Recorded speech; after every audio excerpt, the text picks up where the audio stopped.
chicos, muy buenos días. El tema del día de hoy vamos a ver el hidrostática, ¿no? ¿Pero qué vamos a estudiar en este tema? Vamos a estudiar todos los líquidos que podemos conocer, ¿no?, que existen, pero en estado de reposo. O sea, no nos va a importar tanto si está en movimiento o no, sino en reposo específicamente, el tema del día de hoy. Pero para ello vamos a definir algunos conceptos previos, vamos a establecer algunos conceptos previos. Y uno de ellos, por ejemplo, es la densidad. Se dice, obviamente, que tenemos acá un cuerpo, como podemos ver, y tiene su propia, tiene su masa y tiene su volumen, ¿no? M de masa y V de volumen. Se define la densidad como la cantidad de masa que hay por cada unidad de volumen. Esa es la definición que se le da a la densidad, ¿no?, para medir la densidad de un cuerpo. Las unidades que se le asigna a esta nueva magnitud física, a esta magnitud física que se le conoce, sabemos muy bien que la masa se mide en qué unidades en el sistema internacional, en kilogramos, y V representa mi volumen. Entonces el volumen en el sistema internacional se mide en metros al cubo. Justamente esa relación entre dos masas viene a ser la unidad de la densidad en el sistema internacional.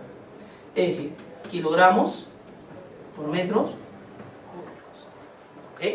Masa en kilogramos, volumen en metros cúbicos.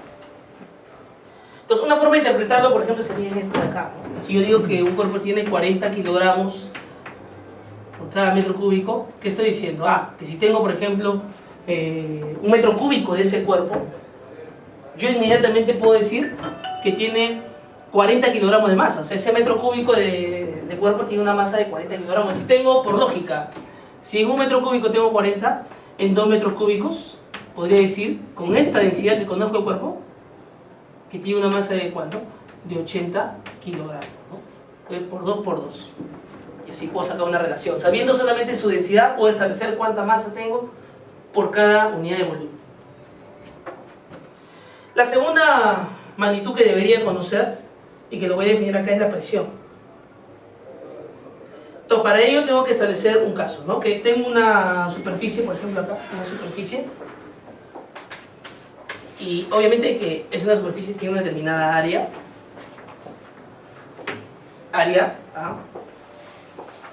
y sobre ella aplica una fuerza, ¿no? Una fuerza F. Ahí está. Entonces, esta fuerza de acá va a ser aplicada sobre esta área. Pero como vemos, está inclinada de forma general. No estoy diciendo en paralelo, ni tampoco estoy diciendo perpendicular, estoy definiendo en general inclinada. Si quiero, puedo decir que estoy formando un ángulo con la normal, ¿no? La recta normal. Este ángulo puede ser en forma general, recta normal. Bien, pero para definir la presión voy a descomponer estas dos, en estas dos componentes, ¿no? A la fuerza la descompongo en una componente que va perpendicular hacia la superficie, ¿no?, y otra que va paralela a la superficie, o tangente. Entonces, a esta que va perpendicular yo le llamo fuerza en componente normal. Ahí está, Fn. ¿Ok? Su valor. Vamos a ponerlo así, sí. Y a esta que es paralela o tangente, lo vamos a llamar justamente la componente de la fuerza, pero en forma tangencial. Al haberlo descompuesto ya por vectores, sabemos que esta de acá la tengo que anular inmediatamente. ¿Ok? Porque ya lo descompuse. Ahora, ¿cuál de estas dos será aplicada directamente sobre el área? Entonces acá podemos observar que la única que está aplicada directamente hacia el área es la normal, más no la tangente. Su punto de aplicación de la normal justamente va a lo que es el área, ¿no? Y la tangente no. Entonces la presión vamos a definirlo más o menos, perpendicular, lo ponemos ahí, como aquella fuerza normal, estoy poniendo valor, en valor absoluto esta fuerza normal, por cada unidad de área, ¿no? O sea, ¿qué magnitud de fuerza aplico por cada unidad de área? Yo más o menos defino la presión y hay que darle una idea lógica a la presión, como es para poder darle una idea lógica, como es el daño o el efecto que puede provocar una fuerza sobre una determinada área, ¿no? Sabemos muy bien que a mayor cantidad de área, para una misma fuerza, va a haber menos presión, menos daño, menos efecto. Y para menos área, si le aplico una misma cantidad de fuerza, va a haber una mayor presión, un mayor daño y un efecto, ¿no? Por ejemplo, si tenemos acá, no sé si se observa, por favor, yo creo que sí. Si tenemos una señora con un taco talla 9, también tiene un taco gigante, digamos que termina acá en plano,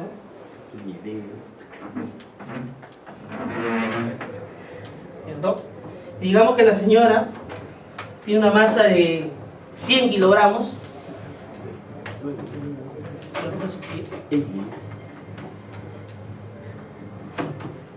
Y se para de un pie. Entonces, obviamente que todo su peso, que ¿cuánto será su peso más o menos? Si su masa es 100 kilogramos, ¿su peso cuánto será? Será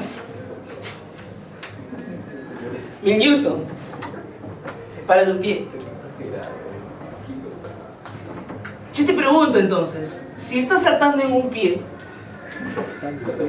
y justo tu pie esté ahí, obviamente que a mí me encantaría que la señora, digamos así, se tropezara, por ejemplo, que no se tropezara por nada del mundo con la punta, porque quizás me puede hacer un hueco en el pie. A mí me gustaría, por ejemplo, no sé, en el peor de los casos, si se tropieza conmigo, que choque o que me pise, en todo caso, con esta parte de acá. ¿Por qué? Te voy a explicar por qué. Porque esa fuerza de ahí, cuanto menor es el área de acá, menor es el área de impacto, de efecto, o sea, mayor va a ser tu presión. O sea, ya te imaginas la presión, el efecto que puede provocar. Pero mientras mayor es el área, ahí, esa área de contacto, por ejemplo, mi pie está por acá, ¿no? Eso. Está aquí. Es un pie. Entonces, mayor va a ser el área de contacto. Al ser mayor el área de contacto, el efecto va a ser menos. ¿Por qué? Porque si es mayor el área de contacto, la presión va a ser menor. Claro, de alguna otra manera va a provocar daño, pero no va a provocar el mismo daño que te provocar acá. Entonces, la idea es esa, más o menos, ¿no? La idea es el efecto o el daño que puede provocar una fuerza. Una fuerza en una determinada área, yo más o menos lo determino de esa manera la presión. Claro, específicamente se define como la cantidad de fuerza que hay o la cantidad de fuerza que se aplica por cada unidad de área, ¿no? Esa es una forma de interpretarlo, de tener una idea. Para establecer las unidades, vamos a establecerle de la misma manera como hicimos con la densidad, que es toda fuerza, en este caso lo normal, se mide en ¿qué? En el sistema internacional, toda fuerza normal se mide en el sistema internacional en newton. Y toda área se mide en ¿qué? En el sistema internacional se mide en metro cuadrado. Pero esta relación entre fuerza y metros cuadrados se le ha asignado una nueva unidad, que es la unidad del Pascal. Claro, con la inicial mayúscula, ¿no? Pascal. ¿Ya? Claro, se puede definir como, o se puede dar una presión de esta manera, ¿no? Es decir, si me sigue la cámara, por favor, ahí. Por ejemplo, no puede ser, yo puedo decir 50 newton por metro cuadrado, o también, esto es lo mismo que decir 50 pascal. No quiere decir que esto esté mal, ¿no? O sea, no quiere decir que esto esté mal. O sea, los dos casos están bien medidos y también bien puesto la unidad. Pero generalmente esta relación en el sistema internacional se lo conoce como pascal, a la presión, ¿no? Bien, entonces ya conociendo estos dos conceptos, tanto presión como densidad, teniendo una idea más o menos, su definición, vamos a seguir con nuestras clases, ¿no? Antes, déjame darte una observación acá, que son dos constantes, ¿no? Generalmente se dan en los exámenes de admisión. ¿Cuáles son esas dos constantes que generalmente son en los exámenes de admisión? Que es la densidad para el caso del agua, ¿no? si en el caso del agua en estado líquido, y el valor de la presión que tenemos en nuestro ambiente, ¿no? A nivel del mar, que es la presión más conocida como la presión atmosférica, la presión de la atmósfera. La densidad del agua se define más o menos a 4 grados centígrados más o menos, un valor aproximado. No varía mucho con la temperatura ambiente. Más o menos es 1000 kilogramos por metro cúbico. O sea, esa es la densidad que se le da en la mayoría de exámenes de admisión. Salvo nos digan algo diferente, ¿no? El valor. No será mucho. Cabe recalcar acá también que algunos te dan en estas unidades. ¿Sabes? En vez de poner 1000 kilogramos por cada metro cúbico, te ponen como 1 gramo por centímetro cúbico. Entonces no quiere decir que sea diferente, en realidad es el mismo valor. Numéricamente es el mismo valor, pero dimensionalmente en este caso es kilogramos, en este caso es gramos, o sea, en unidades, este metro cúbico y este centímetro cúbico. Nosotros podemos deducir de acá, poder llegar acá. O sea, se puede. La idea que quiero que ahorita entiendas es lo siguiente. De gramo por centímetro cúbico a kilogramo por metro cúbico es la razón de 1 a 1000. ¿Sí? Por ejemplo, si a mí en mi examen me dicen, ¿no? Tengo un líquido, una sustancia cualquiera, que tiene 7,5 gramos por centímetro cúbico. Entonces, ¿qué es lo que va a pasar? Como yo tengo que trabajar en unidades del sistema internacional, entonces como de gramos por centímetro cúbico a kilogramos por metro cúbico es de 1 a 1000, entonces si yo quiero pasar esto a kilogramos por cada metro cúbico, simplemente ¿qué voy a hacer? Lo voy a multiplicar por 1000. O sea, multiplicarlo por 1000, esto me dará, por ejemplo, 7500 kilogramos. O sea, es una razón de 1 a 1000 para poder pasar. ¿Ya? En varias preguntas vamos a preguntar, por eso estoy mencionando esto, porque que me dan en gramos por centímetro cúbico, y en mis fórmulas no podemos aplicar eso. Tenemos que aplicar en kilogramos por metro cúbico. Bien, y en el caso de la presión atmosférica, bueno, yo sé que es variable, va a variar con la altura. Varía en qué altura estamos, ¿no? No va a ser la misma ahorita acá que por ejemplo, en Cusco a esas alturas. A nivel del mar, vale más o menos 10 a la quinta pascal. Ahora, algunos libros lo ponen no 10 a la quinta pascal, también de repente lo voy a poner ahí 100 kilopascal, que es lo mismo, ¿no? Es lo mismo, solo que acá está poniendo. Entonces tenemos esas dos constantes por ahora, ¿ya? Esas dos constantes que vamos a establecerlo ahí. Bien, cuando hablamos de presión hidrostática, estamos hablando de la presión que ejerce un líquido a una determinada profundidad, ¿no? Esta presión hidrostática va a depender entonces de a qué profundidad nos encontramos dentro, ¿no? Digamos que acá tenemos una piscina o un envase, o la misma tierra, que hay un líquido que está llenado. Un líquido cualquiera, no quiere decir que es agua, un líquido cualquiera. De densidad, vamos a ponerle cualquiera. Entonces, si yo quiero establecer y definir la presión hidrostática a una determinada profundidad, bueno, se puede demostrar, sí. Pero en este caso, te lo voy a mencionar ya. La presión hidrostática en este punto, a una determinada profundidad, H, se va a definir como, o se demuestra que sale presión hidrostática, vamos a poner como un pH así, presión hidrostática a una determinada altura, se va a definir como la densidad del líquido multiplicado por la gravedad, o sea, por la aceleración, el valor de la aceleración de la gravedad, que no van a dar como datos, eso sí, no tienen que dar, pero si no nos dan, bueno, generalmente en algunos casos vale 10 metros por segundo cuadrado, y por la profundidad que es H. ¿Ya? Bien, establecer unidades. Ojo, para que esta presión nos salga en pascal, como ya mencioné hace ratito, la densidad tengo que trabajarlo también en kilogramos por metro cúbico. La gravedad, la aceleración de la gravedad del valor, tiene que tener una unidad de metros por cada segundo al cuadrado, y la altura, la profundidad, es metro.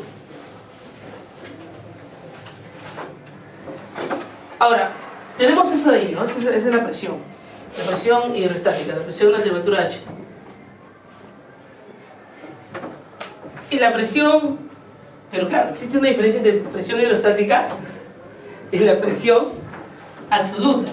Cuando hablamos, en este caso nos puede preguntar dos cosas, ¿no? Nos puede preguntar presión hidrostática o presión absoluta. Eso lo voy a llamar PA. ¿Ok? PA. Y la presión absoluta se define como, vamos a llamarlo mejor presión ABS. La presión absoluta se define, bueno, en estos casos se demuestra también, que es la presión hidroestática más la presión atmosférica. ¿Cuál presión atmosférica? Bueno, la que está por encima del líquido, ¿no? Esta presión que está por encima.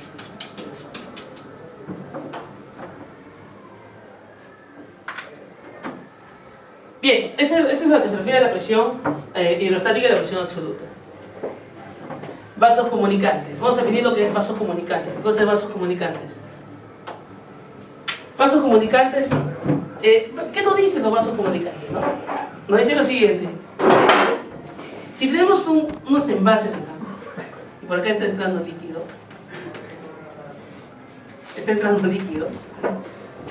se va a ir llenando por acá, se va a ir llenando, y me tengo que caer el agua, ¿no? Por ejemplo, agua, se va a ir llenando, pero va a haber algo, no sé si es fascinante o se podría decir así, que se va a estar llenando a un mismo nivel.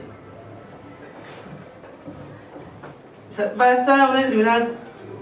estar subiendo el agua. Yo he dicho que está entrando agua, por ejemplo, para un líquido, pero va a estar subiendo a un mismo nivel. Entonces, eso es lo que nos dice más o menos los vasos comunicantes, ¿no? Que no importa la forma que tengan los envases, siempre a una misma horizontal, obviamente, el líquido va a ser llenado, no importando la forma que tenga, ¿ok? No importa la forma. Solamente importa, para una misma horizontal, la altura, ¿ok? Solamente importa la altura. ¿Por qué? Porque en los tres casos va a ser la misma altura, ¿ok? Ahora, esto se da, por ejemplo, uno puede decir, no, pero ¿por qué sucede eso? Porque hay la misma presión. Obviamente que eso sí tiene que tener la misma presión atmosférica, si no, no se cumpliría eso. ¿Ya? Tiene que haber una misma presión en el entorno, ¿no? Si, por ejemplo, nosotros imagináramos que acá hay una temperatura diferente, una presión diferente que esta, no vas a encontrar vaso comunicante, ¿no? Tiene que ser una misma presión para el entorno. ¿Ya? Una misma presión para el entorno. Entonces tiene que ser una misma altura, se va a dar. Se dice entonces que la presión en este punto A, la presión en este punto B y la presión en este punto C, ¿cómo son? Son iguales. ¿Okay? Ese es lo que es vasos comunicantes. ¿Qué nos dice el principio de Pascal? Para ir avanzando, ¿no? En teoría. Bueno, vamos a imaginar que tenemos acá un envase vidrio circular, bueno, no circular, sino en forma de esfera, y tiene huequitos. Pero antes de establecer los huequitos, tiene agua. ¿Ya? Vamos a ver, digamos que tiene un líquido, en este caso agua. Voy a poner agua, voy a comentar con el agua. Realmente puede ser agua, poner cualquier. Y tiene huequitos. Entonces, ¿qué va a pasar? ¿Qué me dice Pascal? ¿O qué dijo Pascal en todo caso? Acá tiene un émbolo que se puede deslizar, ¿no? Si yo le hago huecos a esto, obviamente ya tú me dirás, se va a chorrear, o sea, va a salir, ¿no? Va a fluir por acá, empezar a salir el agua. Sí, es cierto, va a empezar a salir, ¿no? Pero si yo le ejerzo una fuerza justo en ese instante que está saliendo y desplazo el miembro, ¿no? Por ejemplo, le aplico una fuerza, se va a desplazar hasta acá, por ejemplo, no es una determinada distancia. Se va a desplazar, se desplazó una determinada distancia. Pero para que se haya desplazado, y estamos viendo solamente líquidos incompresibles, quiere decir que ha salido agua. Sí, cuando tú le has aplicado una fuerza, no solamente sale por este lado agua con fuerza, ¿no? Entonces empieza a salpicar, sino que lo que observó Pascal fue de que sale con la misma intensidad para todos lados, ¿no? Con la misma intensidad. Entonces, ¿qué demostró él? Él dijo que la presión que se ejerce sobre un líquido, en este caso el que esté dentro del envase, incompresible, tiene que ser incompresible, eso sí, para que pueda, cuando yo le aplico una fuerza sobre ese líquido, esta fuerza se va a distribuir en todo el envase. Para haber fuerza y área hay presión, entonces esa presión se va a distribuir en todo el envase. Entonces, se va a distribuir, entonces, ¿qué dijo Pascal? La presión se distribuye en todo el envase, ¿no? Ya decimos acá, la presión que se ejerce sobre un líquido combustible se distribuye en todo el envase. En todo el envase y en todas las direcciones. ¿Ya? En todo el envase y en todas las direcciones. ¿Ya? Vamos a decir las direcciones. Una aplicación entonces de lo que es este principio de Hall, tenemos la prensa hidráulica, no es una aplicación directa. ¿Por qué? Porque si tenemos igual un envase, pero ahora ponemos dos émbolos que se deslizan, tenemos dos émbolos que se deslizan, ¿qué pasa? Se le aplica una fuerza sobre esta área 1 lo voy a llamar. Inmediatamente, como son envases, tapas deslizables, o sea, son émbolos que se deslizan, si yo aplico una fuerza por acá, esto también, como es inconversible y como Pascal dice que se distribuye en todas las direcciones, la presión se va a empezar a distribuir y va a llegar a esta tapa. Entonces va a haber fuerzas ahí que se distribuyen. Esas fuerzas lo vamos a reemplazar por una sola, una resultante sola. ¿Ok? Lo voy a llamar fuerza 2 para no confundir. Se distribuye sobre esta tapa que se llama área 2. ¿Ok? Pero como tú le has aplicado una fuerza, hay una presión. Y esta presión de acá que se ha aplicado, esta nueva presión que se ha aplicado, que ha sentido esta tapa, voy a decir así. Esta presión en 1 será la misma que la presión en 2. Entonces decimos acá, ¿no? La presión en 1 es igual que la presión en 2. Pero nosotros sabemos que presión cuando es aplicada sobre un cuerpo, ¿cómo se calcula? Fuerza sobre área. O yo que digo, presión 1 es fuerza 1 sobre área 1. Pero como hay una igualdad ahí, ponemos a lo que es aquí, ¿no? Fuerza 2 sobre área 2. Entonces, la prensa hidráulica se cumple, es un instrumento en el cual se cumple, que tengo esta igualdad, esta equivalencia, ¿no? Y que generalmente se aplica para poder aumentar o disminuir la intensidad de una fuerza. Listo ahí.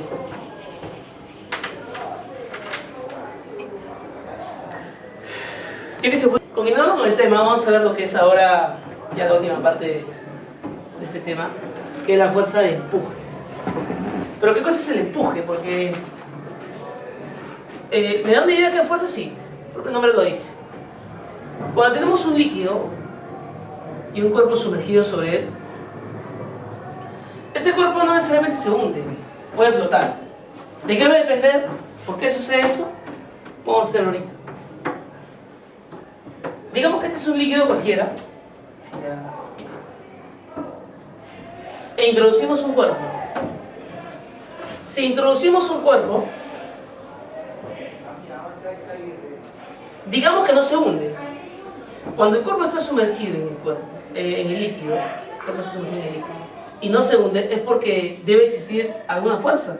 Porque sabemos muy bien que el peso lo tiene, o sea, todo tiene su peso ahí, cuerpo sólido. Pero entonces, ¿por qué no se hunde? Es porque este líquido le va a aplicar una fuerza que lo trata siempre de sacar, ¿no? Trata siempre de sacar, y en este caso será hacia dónde? Será hacia arriba. Entonces vamos a poner el empuje.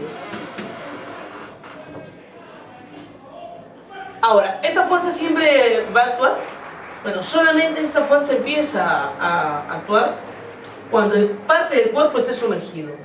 Puede ser una parte de ella, que vamos a llamar volumen sumergido, o puede ser también todo. En este caso, podría ponerse así, por ejemplo, un cuerpo total. Y acá todo el cuerpo, todo su volumen está sumergido. Entonces habrá también el volumen del cuerpo, ¿no? El volumen del cuerpo estará conformado entonces por el volumen sumergido más el volumen emergido, el volumen que está fuera del líquido. Que pueden coincidir, sí, ¿no? Siempre y cuando no haya emergido, no hay nada fuera del líquido. Bien, ahora la idea es cómo se calcula esta fuerza de empuje. O sea, sé que lo trata de sacar del líquido, pero ¿cuál es su valor? Bueno, el valor de esta fuerza de empuje va a tener una forma similar a lo que es la presión hidroestática. Va a ser la densidad del líquido multiplicado por la aceleración de gravedad, el valor de la aceleración de la gravedad, y multiplicado por el volumen de la parte sumergida. Va a depender de tres magnitudes. la unidad del volumen, para que esta fuerza de empuje nos salga en unidades SI, que es el Newton, este volumen tiene que estar en metros al cubo. Obviamente la aceleración de gravedad, sabemos que está en metros por segundo cuadrado en el sistema internacional, y la densidad de líquido es kilogramo por metro cúbico, ¿no? Entonces tenemos ese caso, ¿ya? Este es el valor de la fuerza de empuje. Una aplicación o se podría decir así, un efecto que tiene esta fuerza de empuje es que nuestro peso va a disminuir cuando entramos al líquido. O sea, en realidad el peso en sí no disminuye, pero la acción con otro cuerpo dentro, por ejemplo, la acción con esta superficie, si nosotros estuviéramos dentro de esta piscina, por ejemplo, ahí está, digamos que nos hemos buceado ahí, hemos hecho un buceo. O sea, la acción no va a ser la misma que cuando estemos en tierra, no va a ser la misma. No va a ser la misma. La fuerza de contacto no va a ser la misma. ¿Por qué? Porque si tiene la misma masa y debería tener el mismo peso. Sí, pero acá hay algo que le estaba poniendo, que es que cuando el cuerpo está dentro de un líquido, experimenta una fuerza que lo trata de sacar. Y que generalmente, mira, como vemos acá, es opuesto al peso. Entonces vamos a establecer acá a ese nuevo, se podría decir, peso, ¿no? Porque no tenemos el mismo efecto de esta manera. Digamos que tenemos acá un cuerpo fuera de líquido. Obviamente tiene una masa m y un peso que va a ser una fuerza de gravedad que va en dirección de la aceleración de la gravedad. Si se introduce en el líquido, peso sigue teniendo, o sea, ahí está el peso. Pero como está dentro del líquido, hay una fuerza de empuje que lo tiene que sacar. Entonces, por ejemplo, acá tenía una aceleración que era g, que era 10 metros por segundo cuadrado, pero acá no va a tener una aceleración de 10 metros por segundo. Va a tener diferente aceleración, por lo tanto, si tiene diferente aceleración hay diferente peso. Ese nuevo peso que se le da, se le llama un peso aparente.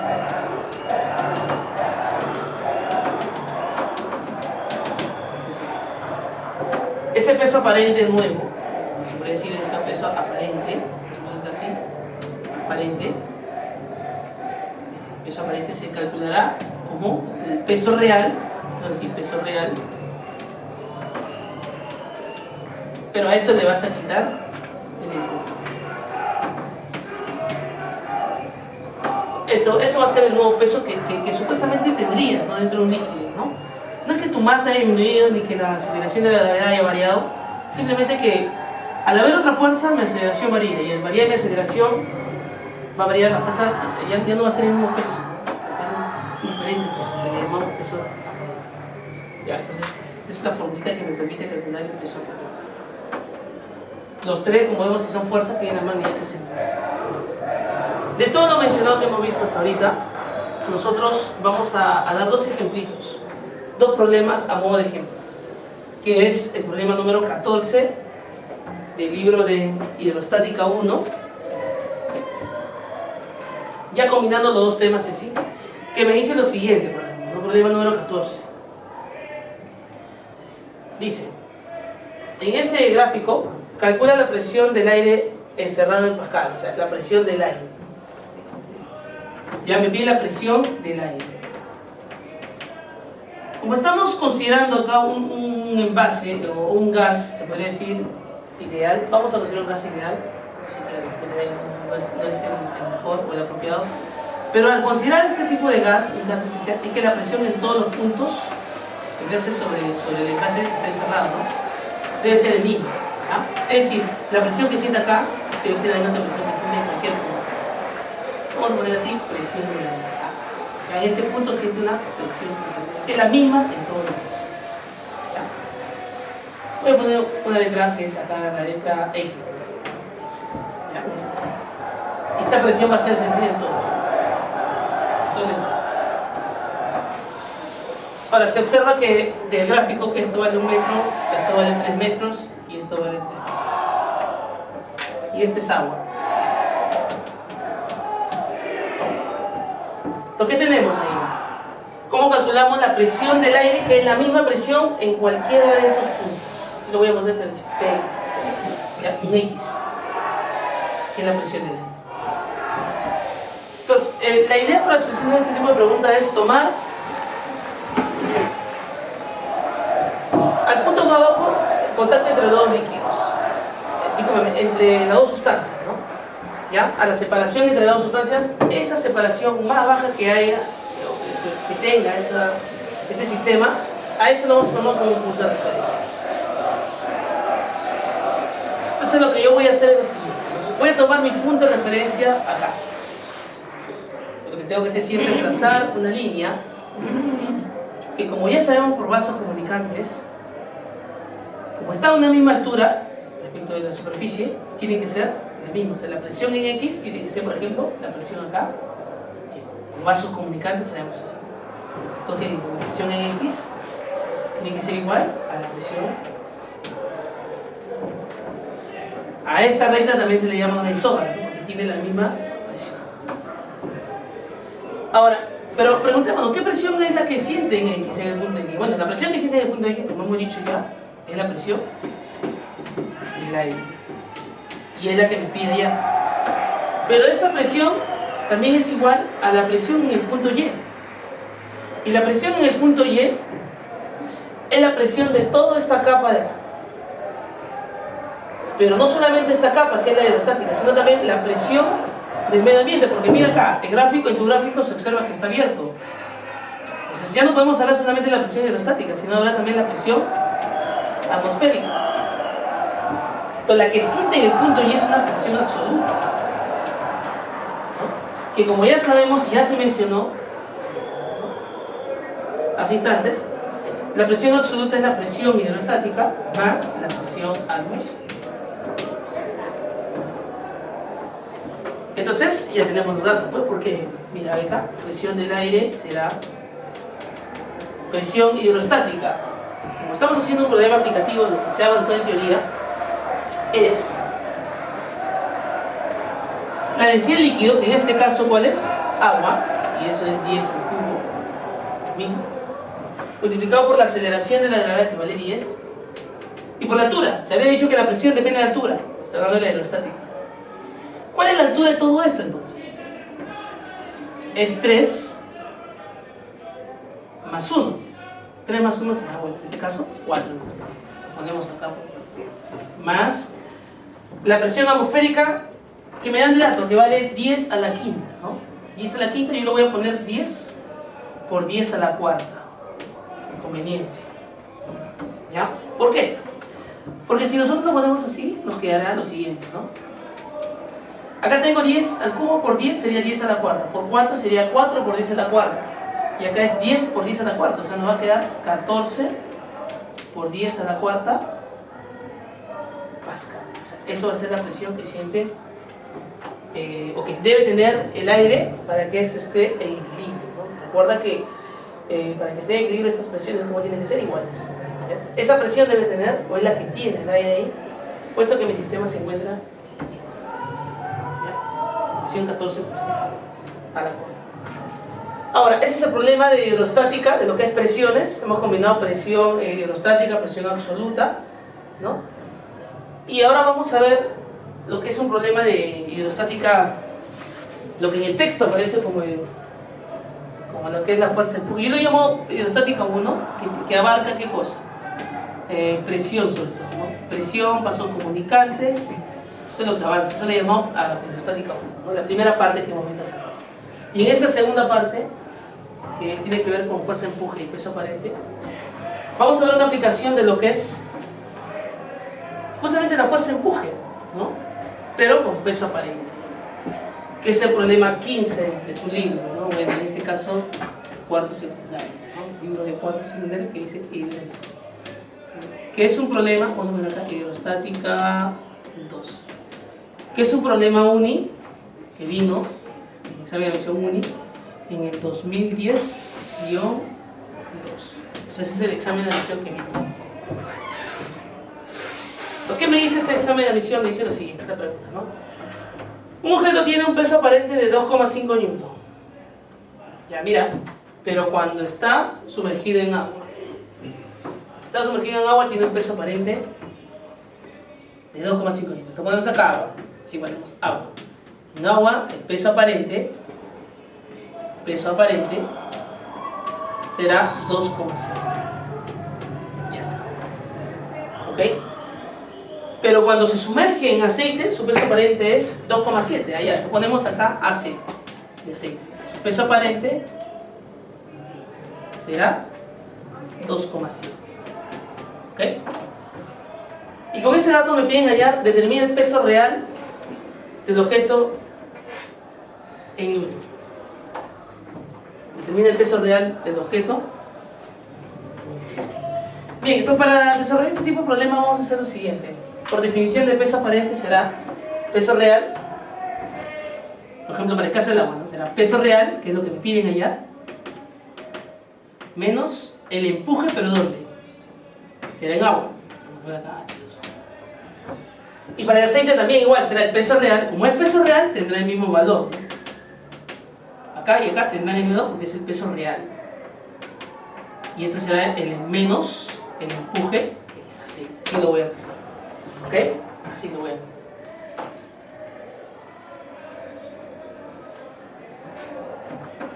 Aquí está. Bien. Entonces, ¿qué hacemos? Ojo, me piden, el dato me pide que calcule el peso real. Sabemos nosotros muy bien, como dice que está sumergido totalmente, ¿no? Eso es lo que me dice, que está sumergido totalmente, ¿no? Está sumergido en el agua, ¿ya ves? Entonces más o menos será este caso, ¿no? Se ha sumergido en el aceite y en el agua, ¿no? Por ejemplo, para el caso del agua, ¿no? Ahora sí, para hacerlo más gráfico, ¿ya? Para que puedas entender mejor, ¿sí? Es el aceite.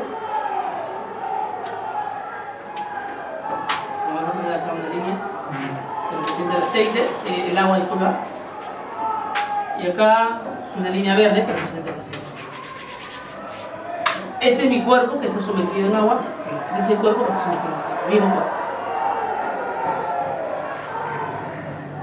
Lo que tiene el peso real. ¿Por qué hice el gráfico? Para que podamos entender lo que es el empuje. Nosotros sabemos que el empuje es densidad líquido, gravedad por el volumen sumergido. ¿Ya? Pero vamos a hacer una jugada. El volumen sumergido es el volumen del cuerpo. En este caso coincide.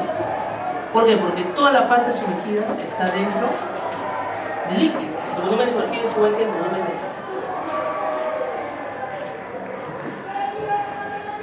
Vamos entonces a alterar un poquito esta fuerza de empuje y vamos a calcular esta manera, ¿ya? Teniendo en cuenta esta condición de acá, vamos a alterar. Le digo, el empuje es, estoy haciendo demasiado gráfico, la densidad del líquido va a depender de qué líquido es. Estoy generalizando esa fórmula ya. Por la aceleración de la gravedad, la misma, por el valor de la aceleración de la gravedad, y por el volumen sumergido, la parte que está sumergida. En este caso coincide con el volumen del cuerpo. Solo para este caso cumple eso, ¿no? No siempre va a cumplir eso. Bien, llegamos entonces a esta ecuación de acá, que es densidad líquido de gravedad por el volumen del cuerpo. Y esto lo que vamos a hacer es reemplazarlo acá. Entonces vamos a tener lo siguiente: 2,5, casi no, casi. Ya que nos alcance, y luego ponemos acá para que alcance. Será entonces 2,5 igual peso real menos el valor del empuje. Pero como es agua, de frente, ¿ah? Densidad líquido que vale 1000 por aceleración de la gravedad, su valor vale 10, sería 10.000 veces el volumen del cuerpo. ¿Ya? Y el segundo será 2,7 igual peso real menos densidad líquido. Como estamos en el aceite, su densidad líquido es 600. 600 por la aceleración de la gravedad vale 10, ¿sería cuánto? 6.000. El volumen del cuerpo, porque es el mismo cálculo. Mira, hemos llegado a dos ecuaciones y dos incógnitas. Entonces, cuando tenemos dos ecuaciones incógnitas, prácticamente ya no salió el problema. Podemos de ahí emparejar ahí, ¿no? Por ejemplo, acá podemos multiplicar por 6 acá, ¿no? O un mínimo como un múltiplo, ¿no? Será, claro, 60. Por 6 y acá por otro colorcito y acá por 10. Entonces, al hacer esa multiplicación no va a salir. No va a salir así. Vamos a empezar por el primero. 6 por 2,5. Entonces sale, con una aplicación rápida será, si quieren ponemos en fracciones como gustes. Será 15. 6 veces el peso real menos 60.000, ¿verdad? Vamos a poner acá 60.000, no hay que hacer unos problemas. 60.000. Y acá por 10 será 27 igual 10 veces el peso real menos 60.000. Ya estamos haciendo parte matemática. Lo que vamos a hacer es ahora restarlo, ¿verdad? Pero lo vamos a restar de una manera como se dice en matemática. Una manera de matemática que dice de abajo para arriba, ¿no? O sea, de acá para acá. Vamos a poner menos. Entonces, ¿qué nos va a quedar cuando estamos de abajo para arriba? Bueno, nos va a quedar ya acomodando ya. Primero se va, ¿no? 60.000 menos con menos se vuelve más. Se va y te va a quedar 10 menos 6, 4 veces el peso real. Y eso va a ser igual a la resta de acá que sale 12. Por lo tanto, el peso real nos va a salir 3.000. Ese es el peso real del... Bien, esa es la aplicación. Si estoy viendo el examen UNI en el 2010.